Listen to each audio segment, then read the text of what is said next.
My mom has a photo of a child on her nightstand. I just found out it's not me. Ever since I was a kid, I've had one question no one would answer. What happened the day of the accident? My mom always just called it the before. Doctor said I had brain trauma, memory loss. But anytime I asked for details, she'd shut down. No story, no explanations, just silence. No home videos, not even a single baby picture of me, except for one. A photo she kept on her nightstand. Every night before bed, I'd see it sitting there, just behind her lamp. It showed a boy standing in the backyard. He looked about my age now, 7, maybe 8. His arms hung at his sides. His expression was still calm. He wore a faded red shirt and had one hand curled oddly behind his back. My mom always said it was me, taken before the accident, but it didn't look like me. The kid had darker hair, a sharper jaw, and there was something else.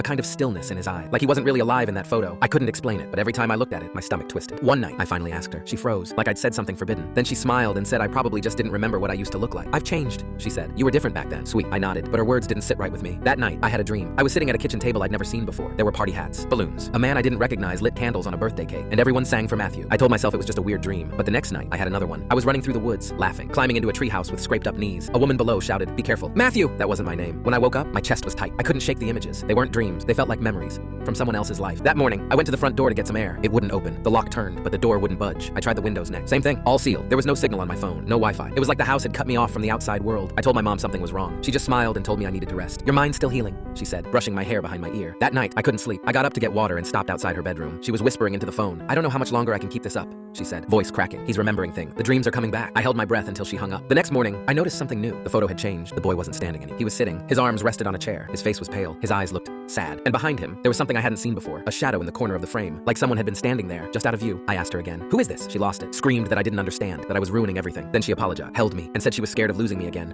That night, I had one last dream. I was in a dark room. My mom knelt on the floor, sobbing. She was talking to something that didn't have a face. "I'll do anything," she whispered. "Please, bring him back." The voice that answered wasn't human. "Matthew is gone," it said, "but I can give you something close." And she said yes. I woke up in a cold sweat. I ran to her nightstand, grabbed the photo, and stared. The boy's shirt was different now. He had a scar above his eyebrow. A scar I didn't have. And behind him, no longer in shadow, was my mom. She stood beside the chair, crying, one hand covering her mouth. I remembered it all. The treehouse, the fall, the stillness. I died, and whatever I am now is starting to fade. She made a deal, and deals don't last forever.